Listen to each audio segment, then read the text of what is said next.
Welcome back to another episode of Infidelity Tales Lab. We're thankful for your continued viewership. Before we begin, tell us, where in the world are you watching from? We love knowing our global reach. Now, let's dive into today's story. Chapter 1. Cracks in the Foundation. Maxwell Hargrove surveyed the sprawling three-story home he'd built for his family with the same calculating precision he applied to everything in his life. The house stood as a monument to his success. Each brick, beam, and window placed according to his exacting standards.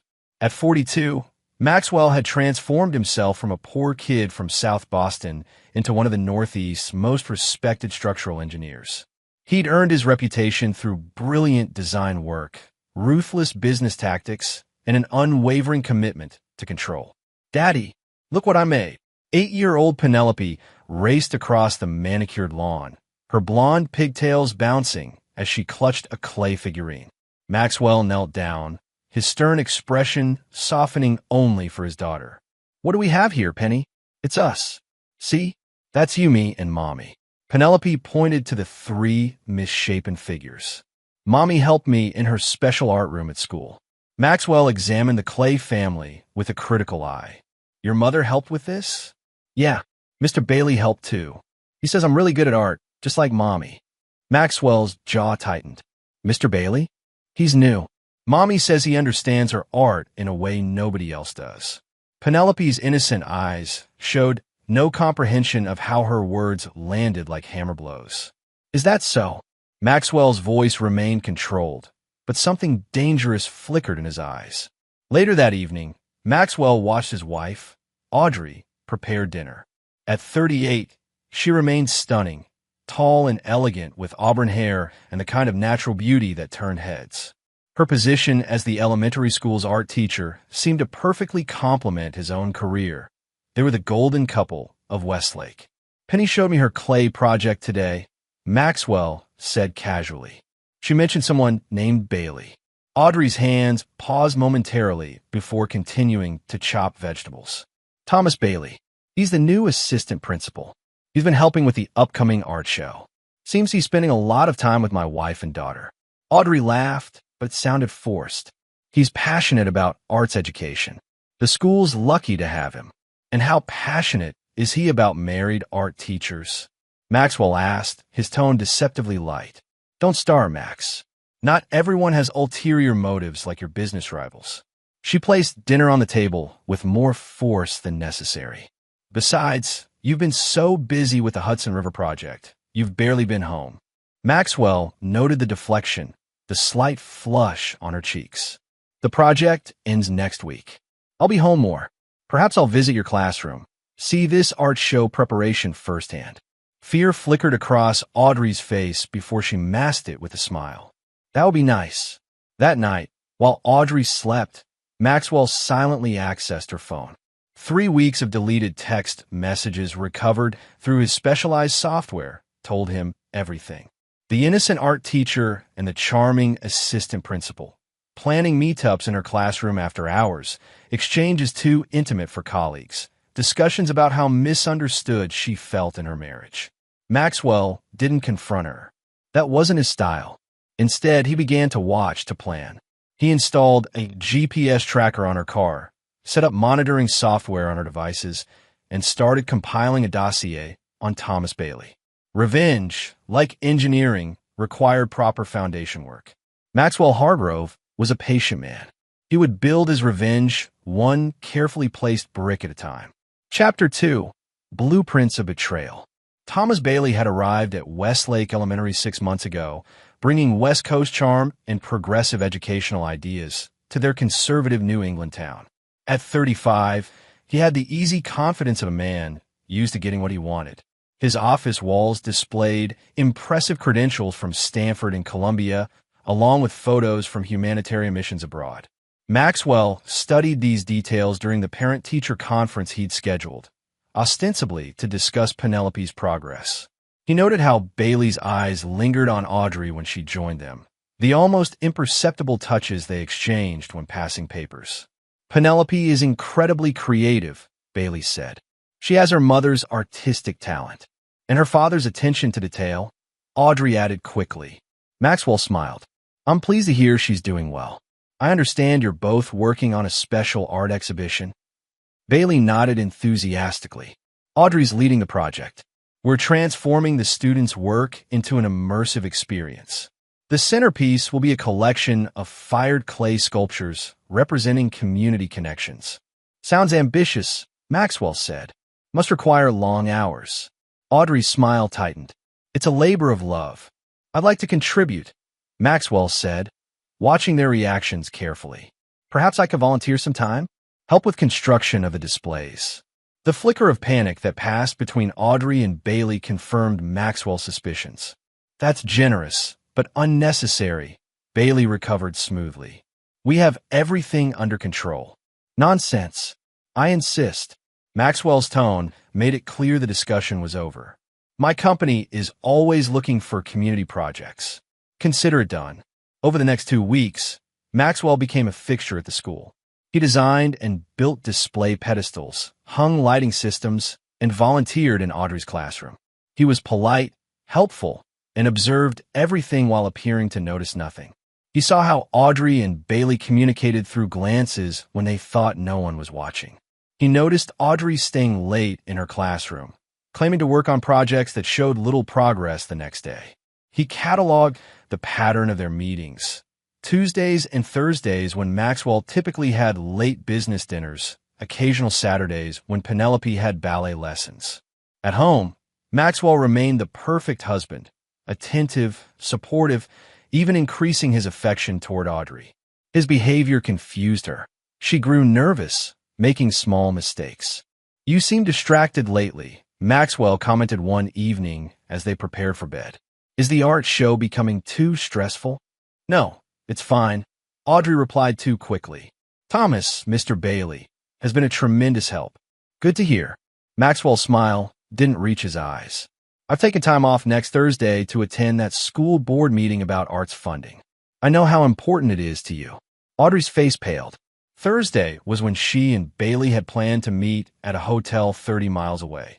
Details Maxwell had discovered in their encrypted messages. You don't need to do that, she stammered. Those meetings are dreadfully boring. Nothing's boring when it matters to my family. Maxwell kissed her forehead, secretly enjoying her discomfort. Family is everything, isn't it, Audrey? That night, Maxwell added to his growing evidence file, while Audrey slept fitfully beside him. His revenge was taking shape in his mind, a complex multi-layer design worthy of his engineering expertise. In his home office, he unlocked a hidden safe and removed a small box containing items from his past that few knew about. Reminders of the hardened young man who'd fought his way out of poverty through sheer will and occasional necessary brutality. Maxwell had buried that version of himself beneath expensive suits and professional credentials, but he had never truly disappeared. He made a phone call to an old contact, someone who owed him a significant favor. By morning, he had access to Thomas Bailey's complete background, including details that hadn't appeared in the assistant principal's polished resume. The pieces were coming together. Maxwell closed the file and whispered to himself, begin where they feel safest. The art room. Chapter 3. Structural Weaknesses. The art room at Westlake Elementary became the center of Maxwell's surveillance.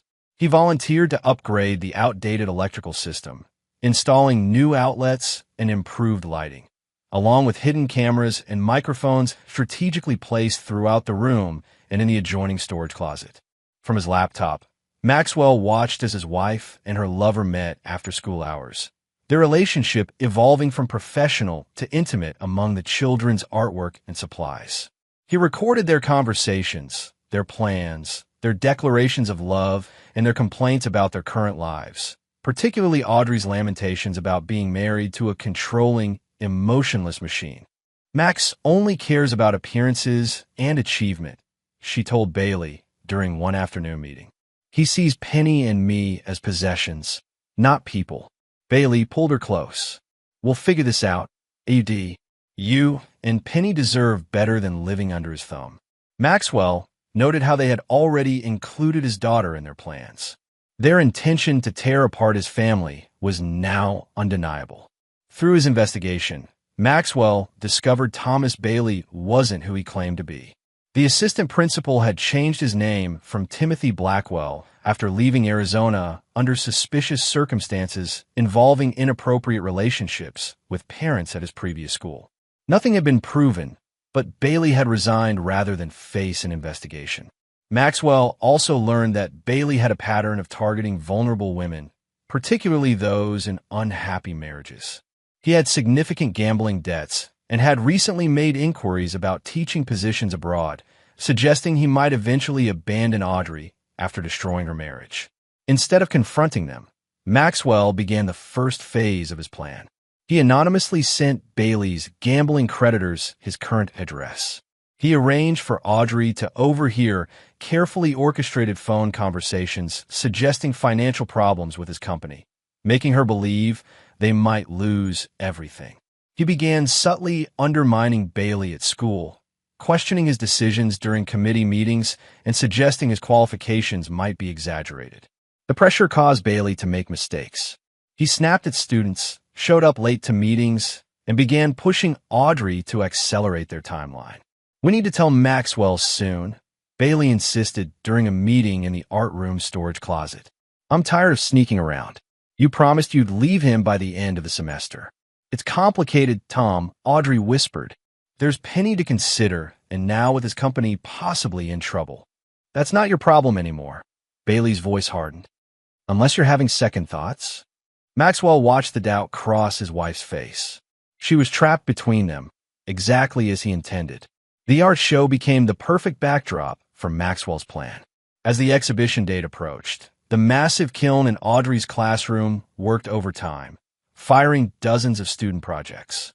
The kiln, an industrial-sized chamber that reached temperatures of over 2,000 degrees, fascinated Maxwell. It could reduce clay to permanent, hardened forms or destroy objects completely, leaving only ash. During his volunteer hours, Maxwell studied its operation, timing cycles, and safety features. He discovered that Audrey sometimes left it running overnight, against school policy. He documented these violations without reporting them, storing them for future use. Meanwhile, he began preparing Penelope, subtly shaping her understanding of what was happening around her. "Penny," he asked one evening while helping with homework, "do you like spending time in Mommy's art room after school?" Penelope shrugged. "Sometimes it's boring when she talks to Mr. Bailey for a long time. They make me wait in the reading corner and say grown-ups need private time." Maxwell kept his expression neutral. "Do they ever use the big kiln when you're there?" "Uh-huh. Mommy says I have to stay far away because it's super dangerous. It could burn me up until there's nothing left." Penelope's eyes widened.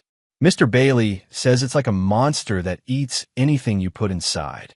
Is that right?" Maxwell stroked his daughter's hair. "Well, Mr. Bailey certainly has a vivid imagination." That night, Maxwell finalized the details of his revenge. The foundation was set, the structural weaknesses identified. Now it was time to apply pressure until everything cracked apart. Chapter 4: Controlled Demolition. Maxwell's plan accelerated the week before the art exhibition. He began by sending an anonymous email to the school board questioning Thomas Bailey's credentials, suggesting they investigate the gap in his employment history. Simultaneously, he arranged for photos of Audrey and Bailey embracing in the art room to be delivered to Bailey's apartment with a simple note: "The husband knows." The psychological pressure produced immediate results. Bailey called Audrey in a panic, demanding they accelerate their plan. Maxwell, listening through his surveillance system, heard the assistant principal's true character emerge as his composure cracked. "We need to leave now," Bailey insisted. "Take Penelope and meet me tomorrow." "I don't care what you tell Maxwell. I can't just kidnap my daughter," Audrey protested. "And the art show? Forget the damn art show. Your husband is onto us. Do you understand what someone like him could do? He has connections everywhere." Maxwell smiled as he heard the fear in Bailey's voice. The man had researched him, discovered the ruthless reputation Maxwell maintained in business circles. Good. Fear would make him careless. That evening, Maxwell behaved with icy courtesy toward Audrey. He noticed her trembling hands and nervous glances at her phone. When Penelope was asleep, He casually mentioned seeing Bailey at a local restaurant with an attractive young woman. Probably nothing, Maxwell said with calculated indifference, though they seemed quite familiar with each other. Audrey's face drained of color. You must be mistaken. Perhaps. Maxwell shrugged. Oh, by the way, I'll need to take Penny with me to the office tomorrow afternoon. Board members want to meet my family before approving the new development project. This disrupted the escape plan he'd overheard. Audrey tried to object, but fell silent when Maxwell fixed her with a cold stare. Is there a problem with me spending time with my daughter, Audrey? The next day, instead of taking Penelope to his office, Maxwell brought her to an appointment with a child psychologist, a specialist in preparing children for testimony in divorce cases. He had carefully selected Dr. Vivian Reynolds, explaining that he suspected his wife was having an inappropriate relationship that might be affecting their daughter. I'm not asking you to manipulate her, Maxwell assured the doctor. I just want a professional record of anything she may have witnessed. During their session, Penelope innocently revealed disturbing details. How Bailey gave her tablets with headphones during their private talks, how she'd seen them kissing in the kiln room, how they sometimes argued about when to leave Daddy behind. Maxwell recorded the session legally with the doctor's permission. Another piece secured. Meanwhile, Bailey was unraveling. The gambling debts Maxwell had exposed were now being actively pursued by collectors. His credentials were under scrutiny by the school board, and the woman Bailey had been seen with, carefully arranged by Maxwell, had begun calling the school repeatedly, claiming to be his fiancée from Arizona. That evening, Maxwell initiated the next phase. He entered Audrey's classroom after hours, wearing gloves and a maintenance uniform borrowed from the school's janitor, a man who owed Maxwell a favor after he'd helped his son avoid criminal charges the previous year. In the empty art room, Maxwell accessed the kiln and made certain modifications. Nothing that would cause catastrophic failure, but enough to ensure it wouldn't shut off automatically during its next firing cycle. He then planted evidence in Bailey's desk drawer, printouts of conversations between Bailey and an online gambling site, alongside brochures for schools in South America.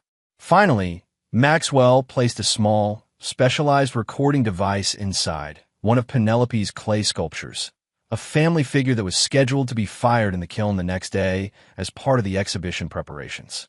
The device, developed by a security firm Maxwell's company had acquired, could withstand extreme heat. As he finished his work, Maxwell heard footsteps approaching. He slipped into the storage closet just as Audrey and Bailey entered, already in the middle of a heated argument. You were seen with another woman, Audrey accused, and now someone sent my husband evidence of us together. Keep your voice down, Bailey hissed. Your paranoid husband is turning you against me. There is no other woman. Then explain these. Audrey thrust her phone at him. On screen were photos of Bailey with the woman Maxwell had arranged, pictures taken by the private investigator he'd hired. Someone's setting me up, Bailey insisted, though doubt clouded his voice. Probably your husband. Through the crack in the door, Maxwell watched their relationship fracture exactly as he'd designed it would. The argument escalated until Bailey grabbed Audrey's arm roughly, another action captured by Maxwell's hidden cameras. We're leaving tomorrow after the kiln firing, Bailey declared.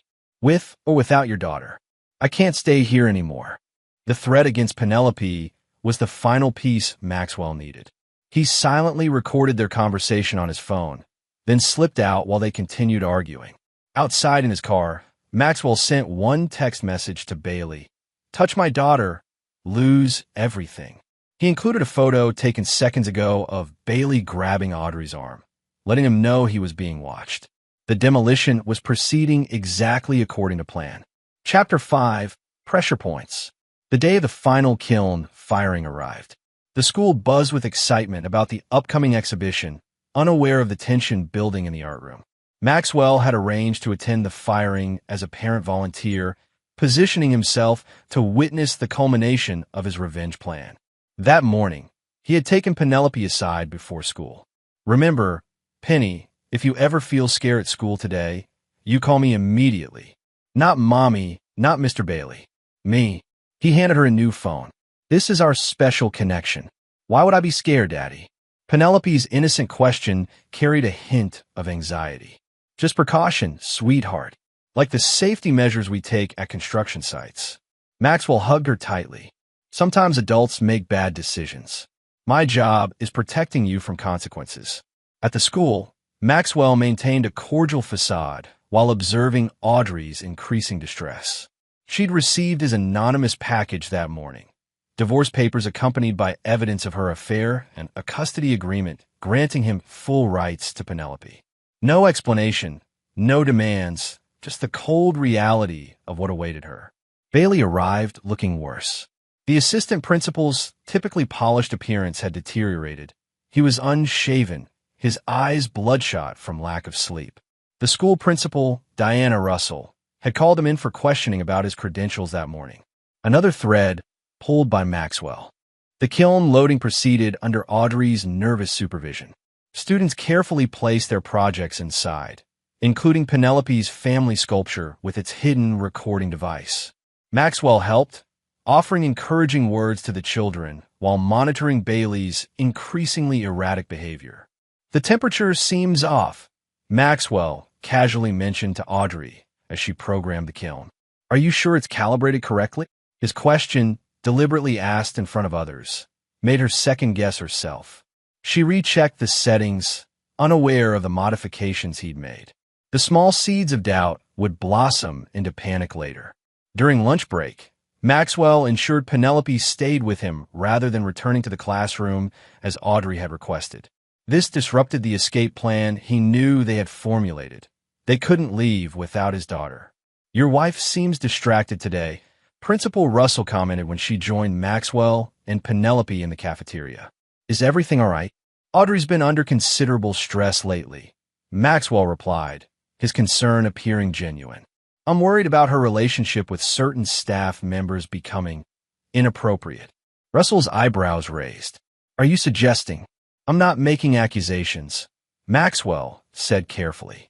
But I've noticed some concerning interactions between my wife and Mr. Bailey. Penny has mentioned some troubling things as well. Daddy, you said that was our secret. Penelope interjected, confused. Maxwell gently touched his daughter's hand. Sometimes adults need to share secrets to keep everyone safe, sweetheart. The principal's expression hardened. Mr. Hargrove, if you have concerns about professional conduct, perhaps we should discuss this privately after the exhibition, Maxwell suggested. For now, I'm keeping a close eye on the situation. The seed was planted. Maxwell excused himself to take a call, stepping into the hallway to activate the next phase. He sent a text to Bailey from an untraceable phone. The authorities know about Arizona. Leave now or face arrest. Through his surveillance app, Maxwell watched Bailey receive the message in Audrey's classroom. The assistant principal's face contorted with panic. He immediately called Audrey, who was monitoring the kiln firing. Maxwell returned to the art room just as a heated argument erupted between Audrey and Bailey in the supply closet. Their voices carried, drawing attention from nearby teachers. Principal Russell, alerted by another staff member, headed toward the classroom with concern. What do you mean you can't get Penelope? Bailey was shouting. We had a plan. Her father has her, Audrey hissed. And what's this about Arizona? What haven't you told me? It's nothing, Lies. Your husband is manipulating everything. Maxwell stepped forward as Principal Russell entered the room. Is everything all right in here? The kiln seems to be smoking more than usual, Audrey. All eyes turned to the kiln, which was indeed emitting more smoke than normal, the result of Maxwell's tampering. Audrey rushed to check the controls, finding the temperature climbing well above the program setting. Something's wrong, she said, panic rising in her voice. It's not responding. Everyone out, Maxwell commanded, taking control of the situation. Potential fire hazard. As teachers evacuated the children, Bailey pulled Audrey aside. We need to leave now. Grab what you can from the kiln. Your evidence. Evidence? Maxwell asked innocently, positioning himself within earshot. What evidence would be in a children's art project? Bailey blanched, realizing his mistake. Audrey looked confused, then horrified as understanding dawned. Tom, what did you do? She demanded. Before Bailey could answer, the kiln's alarm sounded. a piercing warning that the temperature had reached critical levels. Smoke poured from the seals, triggering the school's fire system. Water sprinklers activated, soaking everyone as children screamed in the hallway. In the chaos, Maxwell pulled Principal Russell aside. My daughter mentioned Bailey storing something in the kiln, something he didn't want found. That's why they've been so protective of it. Russell's professional composure cracked. What are you implying? I'm not sure, Maxwell said gravely. But given his unexplained background and obsession with my wife and daughter, the principal immediately called security while Maxwell helped evacuate the building. In the confusion, he managed to activate the recording device in Penelope's sculpture using his phone. The device would now broadcast incriminating statements from anyone near it, including Bailey's earlier comments about fleeing with or without Penelope. As the evacuation continued, Maxwell made sure to stay with his daughter, documenting everything on his phone, including Bailey's increasingly desperate attempts to return to the art room and Audrey's confused, panicked reactions. The pressure points had been activated. The structure was beginning to collapse. Chapter 6: Fault Lines. Fire trucks arrived at Westlake Elementary as thick smoke poured from the art room windows. Students huddled in the parking lot, teachers taking attendance while parents began arriving, alerted by the school's emergency system. Maxwell stood with Penelope, watching the scene unfold with calculated calm. "Where's Mommy?" Penelope asked, clutching her father's hand. "I'm sure she's helping make sure everyone is safe," Maxwell reassured her, though he knew exactly where Audrey was, still inside with Bailey, desperately trying to salvage what they could from the malfunctioning kiln. Principal Russell approached them, her face grim. "Mr. Hargrove, have you seen your wife? She's not with the other teachers." "She's not." Maxwell's concern appeared genuine. "She must still be inside. She was very worried about the kiln. Firefighters are doing a sweep now. No one should be in there." Russell's voice lowered. "Mr. Bailey is also unaccounted for." Maxwell nodded solemnly. "Perhaps they're together." The principal's expression tightened at his implication. Before she could respond, commotion erupted at the school entrance. Firefighters emerged, escorting Audrey and Bailey, both soot-covered and coughing. Paramedics rushed forward while police officers separated the pair for questioning. Maxwell handed Penelope to his sister, Whitney, who had arrived minutes earlier, part of his prearranged contingency plan. "Stay with Aunt Whitney, sweetheart. Daddy needs to check on Mommy." As he approached, Maxwell heard Bailey shouting at the officers. "You don't understand. There's evidence in that kiln, evidence of his controlling abuse. He's been threatening us, manipulating everything." The officers exchanged skeptical glances as Bailey grew more agitated. Maxwell remained at a calculated distance, close enough to observe, but far enough to appear uninvolved. Principal Russell joined the officers, pulling one aside to share Maxwell's earlier insinuations. The officer's demeanor toward Bailey immediately hardened. Audrey sat wrapped in a shock blanket, her expression dazed. When she spotted Maxwell, something shifted in her eyes, the first glimmer of understanding that she'd been maneuvered into this position. "Sir, we need to ask you some questions." An officer approached Maxwell. "Of course. Anything to help."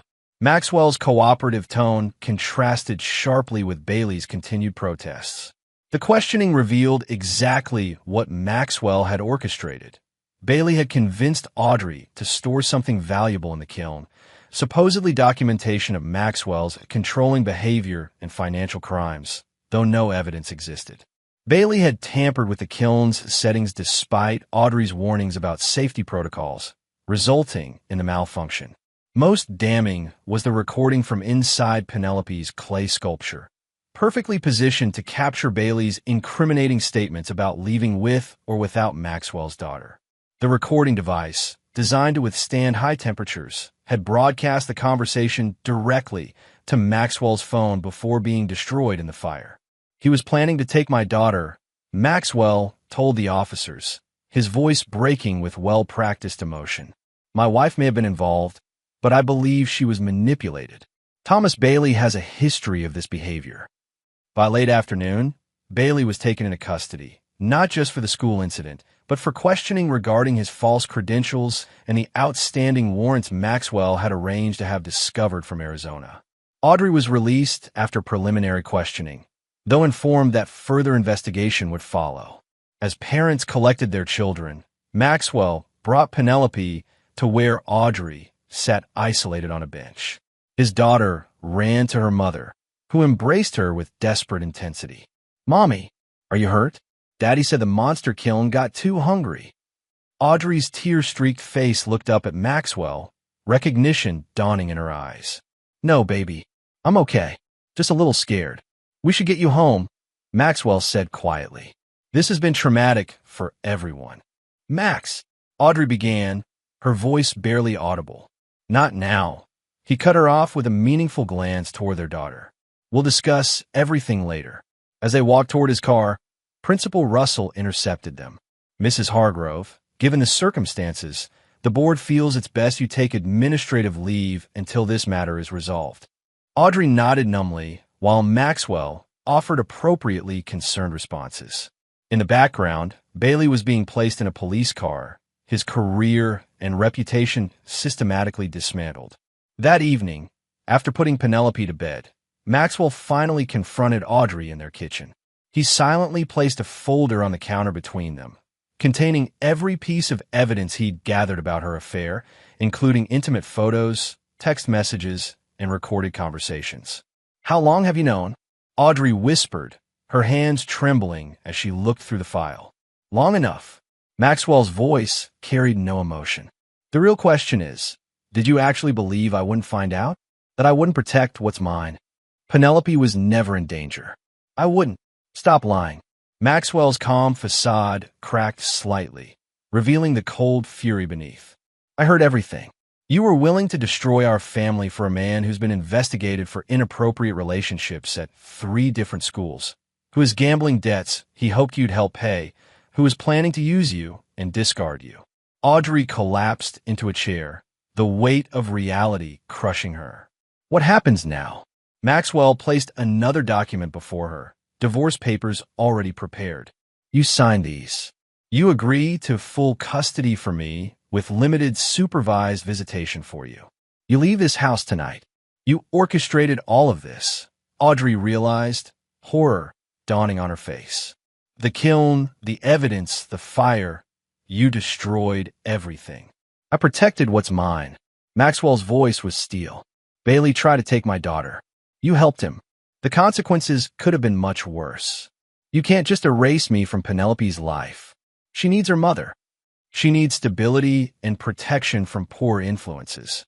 Maxwell leaned forward. "Sign the papers, Audrey, or tomorrow I release everything, including evidence suggesting you knew about Bailey's past and endangered students. Your teaching career, your reputation, any possibility of seeing Penelope again, all gone." Tears streamed down Audrey's face as the full extent of Maxwell's revenge became clear. He hadn't just ended her affair. He'd systematically dismantled her entire life, leaving her with nothing but the choices he allowed her. "You won't get away with this," she whispered. Maxwell smiled coldly. "I already have." Chapter 7. Structural Remains. "My daughter's school principal called. Your wife? She was here. There was an altercation in the art room." 3 months after the kiln incident, Maxwell received this frantic call while in a business meeting. Despite the finalized divorce and restraining order preventing Audrey from contacting Penelope unsupervised, his ex-wife had appeared at the school, demanding to see their daughter. "I arrived to police tape. My wife was being questioned, my daughter crying in my sister's arms." Whitney had picked up Penelope according to the new custody arrangement, only to encounter a scene of chaos. Audrey, disheveled and emotional, had forced her way into the art room, now renovated after the fire damage, and barricaded herself inside, threatening to reveal the truth about Maxwell. Maxwell found the school surrounded by police cars, their lights flashing against the brick building. Whitney stood by her car, holding Penelope, who sobbed uncontrollably. "Mommy is dangerous, Daddy," Penelope cried as Maxwell approached. Her words cut through him, not with remorse, but with satisfaction that his careful conditioning had worked. For months, he had subtly reinforced the narrative that Mommy had been sick, making bad decisions that endangered others. He arranged for therapists who specialized in parental alienation. Only they were working for him, gradually separating Penelope emotionally from her mother through seemingly supportive therapy. Principal Russell met Maxwell at the police line. "Your ex-wife is making concerning statements, Mr. Hargrove. She's claiming you fabricated evidence, tampered with school equipment." "Diana, you've known me for years," Maxwell interrupted smoothly. "Audrey has been struggling since losing custody. Her relationship with Bailey ended when he accepted a plea deal implicating her. Now she's creating conspiracy theories to explain away her choices." Inside the school, negotiators were attempting to talk Audrey out of the art room. Maxwell could hear her voice, high and desperate, through the school's open doors. My wife yelled, "Don't let them show you the clay kiln. It's a nightmare." The new kiln, installed after the fire, had become the focus of Audrey's breakdown. She insisted evidence of Maxwell's manipulation was hidden inside it, that he had engineered the entire incident to frame her and Bailey. A police officer approached Maxwell. "Sir, your ex-wife is demanding to speak with you. She claims you'll confess if confronted directly." Maxwell adopted a concerned expression. "I'll speak with her if you think it will help. My priority is ending this safely for everyone, especially my daughter." Before entering, Maxwell spoke briefly with Whitney. "Take Penny home. She shouldn't see her mother like this." "Are you sure you should go in there?" Whitney asked. "What if she becomes violent?" Maxwell's smile didn't reach his eyes. "Audrey was never the violent one in our relationship." The officer escorted Maxwell to the art room door. Through the small window, he could see Audrey pacing inside. The room had been rebuilt, but the memories remained, just as he'd intended. Every time she thought of the art room, she would remember how thoroughly he had destroyed her. "Audrey," he called through the door. "It's Maxwell. Let's talk." Her face appeared in the window, eyes wild with a combination of fear and rage. "Tell them what you did, Max. Tell them how you set everything up." "I'm coming in," he said calmly. "Just me. No police." The officers objected, but Maxwell insisted. "She won't hurt me. This is between us." The door unlocked with a click. Maxwell entered, closing it behind him. Audrey stood in the center of the room, near the new kiln, larger and more modern than the one that had malfunctioned. "You destroyed everything," she whispered, tears streaming down her face. "My career, my reputation, my relationship with Penny. You did that yourself," Maxwell replied coldly. "When you decided our family wasn't enough. When you planned to take my daughter. That was Tom's idea, not mine. I would never." "But you didn't stop him." Maxwell cut her off. "You participated. That's all that matters." Audrey's shoulders slumped. "No one believes me. They think I'm crazy, obsessed with conspiracy theories." "Because that's exactly what I wanted them to think." Maxwell's admission was quiet, meant only for her ears. Every step planned, every reaction predicted. From the moment Penny mentioned Bailey, I knew how this would end. "I want to see my daughter," Audrey pleaded. "She's forgetting me, Max. The things she says when I call. She's afraid of me now." "Good." Maxwell's mask dropped completely, revealing the ruthless calculator beneath. "She should fear what happens when people betray those who love them." Audrey stared at him, finally understanding the full extent of his vengeance. "You never loved me. You just considered me your property. I gave you everything." Maxwell stepped closer. "A beautiful home, financial security, social status. Things you never would have achieved on your own. Then you threw it away for a man who saw you as disposable." "She'll figure it out eventually," Audrey said, a spark of defiance returning. "Penny will see what you really are." "Perhaps." Maxwell shrugged. "But by then, you'll be nothing but a distant, troubled memory. The mother who chose a predator over her own family." Audrey lunged toward the kiln. "I saved a piece. One piece of evidence from the original kiln that proves what you did." Maxwell watched calmly as she frantically pulled at the new kiln's door, finding nothing inside but empty ceramic shelves. Her evidence, likely imagined, was long gone, destroyed in the fire or during the renovation. I peeked inside and then my soul shattered.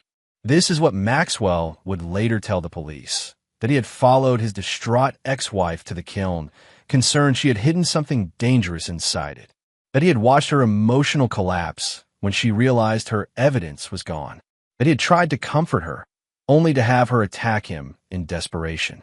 The reality, witnessed only by the two of them, was quite different. As Audrey broke down beside the empty kiln, Maxwell silently recorded her breakdown on his phone, further evidence of her instability for the inevitable custody hearing that would terminate her remaining visitation rights. "It's over, Audrey," he said softly. "There's nothing left for you here." The finality in his voice broke something inside her. With a primal scream, Audrey grabbed a ceramic tool and swung it at Maxwell. He easily deflected the blow, caught her wrist, and used her momentum to slam her against the kiln. The impact left her dazed, sliding to the floor as he calmly stepped back. Maxwell walked to the door, straightened his tie, and mussed his hair slightly. Then he called out to the officers waiting outside. "She attacked me. She needs help." The aftermath unfolded exactly as he had orchestrated. Audrey was taken to a psychiatric facility for evaluation. The incident was documented as further evidence of her deteriorating mental state. Maxwell appeared the concerned ex-husband, worried about the mother of his child despite her actions. Penelope, already emotionally separated from her mother through months of subtle manipulation, accepted Maxwell's explanation that mommy's sickness made her do scary things. The final threads connecting daughter and mother were severed. That night, as Maxwell tucked Penelope into bed, she asked the question he had been waiting for. "Is mommy ever coming back?" Maxwell stroked her hair gently. "No, sweetheart, but you don't need to worry about that.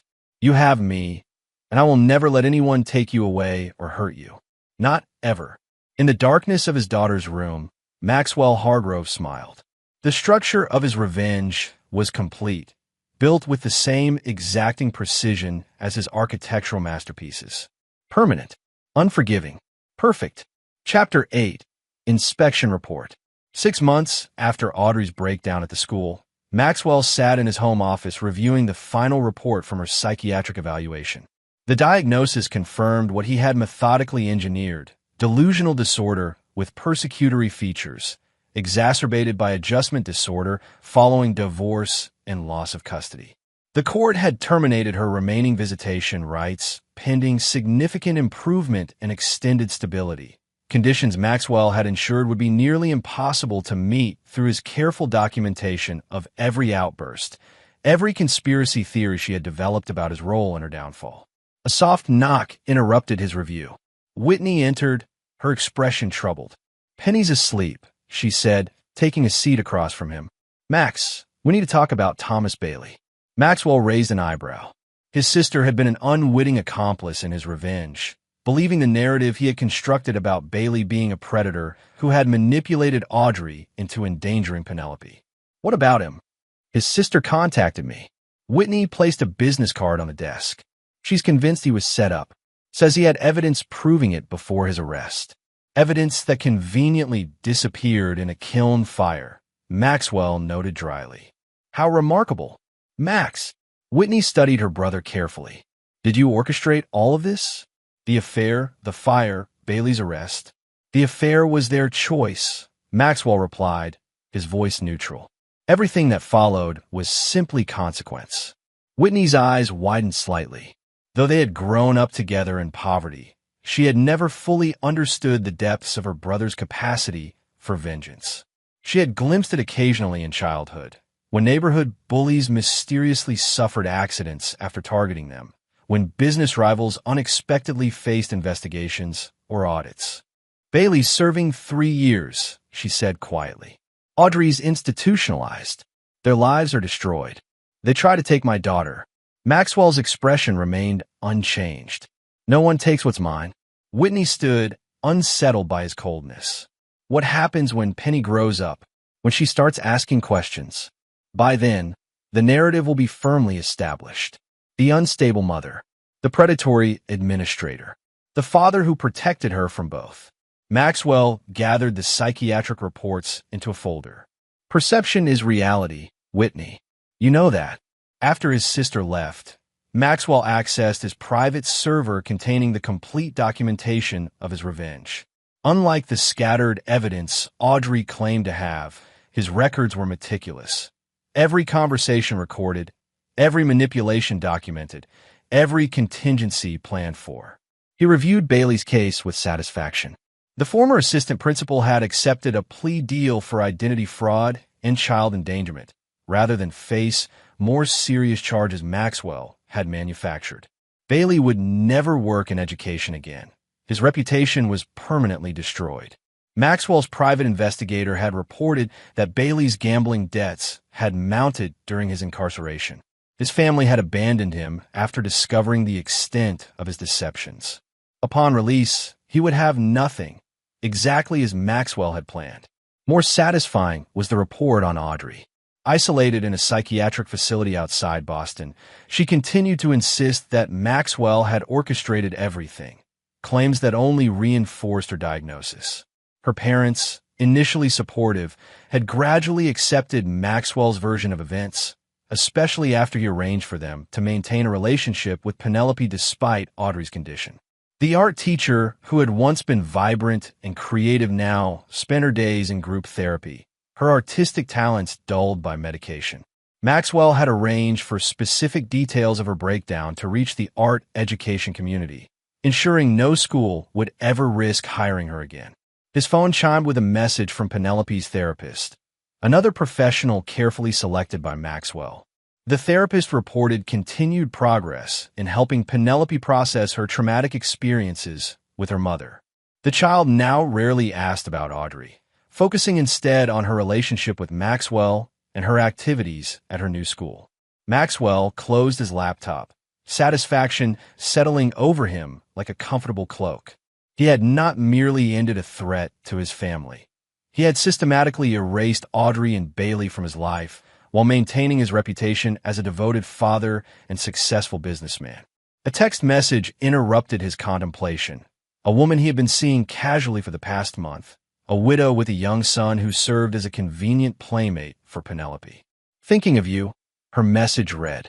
Hope tomorrow's museum trip with the kids will be fun. Maxwell smiled slightly as he typed his response. Allison was perfect for his purposes. Attractive enough to be seen with, successful enough to not need his money, and emotionally vulnerable enough to be easily controlled. Her presence reinforced his image as a recovering single father, bravely moving forward. The next day, as they walked through the Science Museum with their children running ahead, Allison slipped her hand into his. "You're amazing with Penny," she said softly. "After everything she's been through with her mother, she's so well-adjusted. Children are resilient with proper guidance," Maxwell replied, watching his daughter explain an exhibit to Allison's son. "Penelope knows I'll always protect her, no matter what." "Her mother still hasn't tried to contact her?" Allison asked. Maxwell's expression darkened momentarily. Audrey made her choices. Now she lives with the consequences. Later that night, after returning home and putting Penelope to bed, Maxwell received an unexpected call. Bailey's attorney requesting a meeting. "My client has information you might find valuable," the lawyer explained vaguely. "He's willing to trade it for your support at his upcoming parole hearing." Maxwell agreed to the meeting, curious what desperate play Bailey might attempt from prison. He wasn't concerned. Every contingency had been planned for, every potential threat neutralized before it could materialize. The structure he had built was sound. Unlike the family home he had shared with Audrey, the one he had sold immediately after the divorce, his revenge had no structural flaws, no points of weakness that could be exploited. As he stood in his new home's kitchen, Maxwell poured himself a glass of whiskey and toasted his reflection in the window. Beyond the glass, the city lights sparkled like the future he had secured, one entirely under his control. Chapter 9. Final Inspection. 1 year to the day after the kiln incident, Maxwell Hargrove stood in the courtroom as Thomas Bailey's parole hearing concluded. Despite Bailey's attorney presenting supposed new evidence of manipulation, the parole board had denied the request.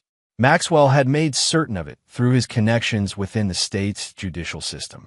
Bailey, thinner and gray-faced after 18 months in prison, stared at Maxwell with undisguised hatred as guards led him away. Maxwell met his gaze calmly, the slightest smile touching his lips, a private acknowledgement of his complete victory. Outside the courthouse, reporters gathered around Maxwell, eager for comment from the successful businessman whose family had been torn apart by scandal. "Mr. Hargrove, do you feel justice has been served today?" Maxwell adopted the appropriately solemn expression he had perfected. "I take no pleasure in Mr. Bailey's continued incarceration. My only concern has always been my daughter's well-being and safety. Have you had any contact with your ex-wife?" "Audrey's condition remains unchanged," Maxwell replied with rehearsed compassion. "My daughter and I pray for her recovery, though the doctors advise us to maintain distance for now." The lies flowed easily, reinforcing the narrative he had constructed. In reality, Audrey remained institutionalized with little hope of release. Her parents had relocated to Arizona, maintaining only occasional phone contact with Penelope under Maxwell's strict supervision. As Maxwell walked to his car, his attorney fell into step beside him. Vivian Chun had represented him throughout the divorce and subsequent legal battles, unaware of the extent of his manipulations. "Bailey's attorney approached me with something interesting," Chun said quietly. "Apparently, there's a student who claimed to have seen you in the art room the day before the fire, tampering with the kiln." Maxwell showed no reaction. "And this student magically appears 18 months later? Convenient." The student's family moved abroad shortly after the incident. They only recently learned of Bailey's conviction when they returned. Chin studied his face. "If there's anything I should know, Maxwell," a desperate attempt by a guilty man to deflect blame. Maxwell dismissed the concern with a wave. "Bailey endangered children with his recklessness. No fabricated witness will change that." Chin nodded, though something in her expression suggested she wasn't entirely convinced. It didn't matter. Maxwell had insurance against any such claims. Documentation showing he had been in meetings during the time in question, security footage from his office building carefully edited to support his alibi. That evening, Maxwell hosted a small dinner party at his new home, a modernist masterpiece he had designed himself, featuring clean lines and impenetrable security systems. Guests included colleagues, Penelope's teacher, and Allison, now his fiancée after a carefully orchestrated 8-month relationship. As Allison helped Penelope serve dessert, Maxwell observed them with cool assessment. The woman had proven useful, providing a maternal figure for his daughter while enhancing his image as a devoted father rebuilding his life. Their upcoming marriage would complete the picture of recovery and resilience he had crafted for public consumption. After the guests departed, Maxwell found Penelope in her bedroom, staring at an old photograph of Audrey. "I found this in one of the moving boxes," she explained, quickly setting it aside, as if afraid of his reaction. Maxwell sat beside her on the bed. "It's okay to remember your mother, Penny. Dr. Winters says it's normal to miss her sometimes," Penelope said cautiously, referencing her therapist. "Even though she did bad things. Dr. Winters is right."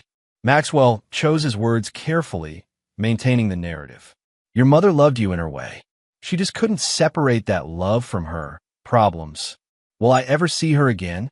Maxwell brushed Penelope's hair from her forehead. "Perhaps someday, when she's better. For now, we need to focus on our future. Are you excited about the wedding?" The child nodded, easily redirected. "Allison said I can help pick her dress." "That's wonderful." Maxwell kissed her forehead. "Sleep now. Tomorrow we have the final tasting for the wedding cake." After Penelope was asleep, Maxwell went to his study and unlocked a hidden safe concealed behind a bookshelf. Inside were the original files documenting his revenge, recordings, photographs, correspondence with the private investigators and specialists he had employed. He removed each item, feeding them into a high-security shredder. The digital copies had already been transferred to an encrypted drive, which he would store in a bank vault registered under a shell corporation. No evidence would remain in his home, nothing that could be discovered should anyone ever grow suspicious enough to investigate. As he finished destroying the physical evidence, Maxwell's phone chimed with a message from an anonymous number, a rarity given his extensive security protocols. The text contained only an image, the interior of the original art room kiln, taken the day before the fire. In the photo, a man's hand was visible adjusting the wiring. Though the face wasn't visible, the distinctive watch on the wrist was unmistakably Maxwell's. A second message followed. Bailey isn't the only one who preserved evidence. Meet tomorrow, 2 p.m., Harbor Point. Come alone or this goes to authorities. Maxwell stared at the messages, his expression unchanging despite the unexpected development. Someone had managed to document his tampering, the one moment he had believed himself unobserved. Instead of concern, he felt a familiar calm settle over him, the same detached calculation that had guided his revenge. This was merely a new problem requiring solution, another threat to eliminate. He opened his laptop and accessed a private server, typing a series of commands that would activate contacts he hadn't utilized since his youth in South Boston. Men who specialized in problems that couldn't be solved through legal channels. The next day, Maxwell arrived at Harbor Point precisely at 2 p.m. The meeting location was a public park overlooking the harbor, open enough to discourage violence, isolated enough for private conversation. He wore a casual suit that concealed the recording equipment documenting the encounter. A woman approached his bench, early 50s, professionally dressed, vaguely familiar. It took him a moment to place her. Eleanor Davis, a former art teacher who had worked with Audrey before retiring the year before the incident. Mr. Hargrove, she acknowledged, taking a seat beside him. You have something that belongs to me, Maxwell replied without preamble. Insurance, not blackmail, Eleanor clarified. I was retrieving supplies from the art room that day. Saw everything. Took the photo as protection when I realized what you were doing. What do you want? Audrey's release and rehabilitation. Full restoration of her visitation rights. A public acknowledgement that she was not responsible for the kiln malfunction. Maxwell smiled thinly. You're assuming your evidence would be sufficient. One photograph against my resources, my reputation, and a year of established narrative? The authorities would likely conclude the image was manipulated. Perhaps. Eleanor met his gaze without flinching. But the investigation alone would raise questions. Penny would hear rumors. Seeds of doubt would be planted. The mention of his daughter sharpened Maxwell's focus. You would put a child through that trauma? Force her to question everything she believes about her mother. You created that trauma, Eleanor countered. I'm offering you a controlled resolution. Audrey recovers mysteriously. You magnanimously support her rehabilitation. The narrative shifts to one of healing and forgiveness. Your daughter maintains stability while reconnecting with her mother. Maxwell considered her proposal with clinical detachment. The woman had clearly planned this carefully, understanding that threatening him directly would be useless. By positioning her blackmail as concern for Penelope, she had found his only potential vulnerability. I'll need time to arrange things, he said finally. Audrey's condition can improve overnight without raising suspicions. 1 month, Eleanor specified. I prepared evidence packages that will be released automatically if anything happens to me or if you fail to begin the process. Maxwell nodded, his expression revealing nothing of the calculations occurring behind his eyes. A month, then? You'll have proof of initial arrangements by next week. They parted without further discussion. Maxwell returned to his car, instructing his driver to take him to his office. In the privacy of the back seat, he reviewed the recording of their conversation, noting Eleanor's confidence and the absence of nervous tells that might indicate deception. She believed she had won, that her evidence and careful planning had checkmated him. The realization almost amused him. That evening, as Allison and Penelope discussed wedding details, Maxwell excused himself to make a series of calls. Within hours, his contingency plan was activated. The mechanism of his counterattack would be subtle. Financial records suggesting Eleanor had been embezzling from the school's art foundation before her retirement, evidence that would emerge gradually over the coming weeks.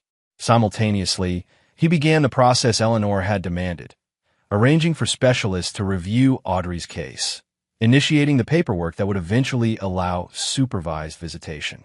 These actions would appear genuine to any observer, including Eleanor herself. By the time the fabricated evidence against her became public, discrediting her completely, the authorized evidence packages would be intercepted by Maxwell's operatives. Eleanor Davis would join the growing list of casualties in his methodical quest for absolute control.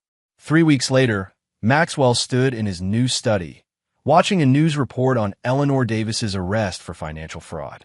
The former teacher appeared shocked and confused as officers escorted her from her home.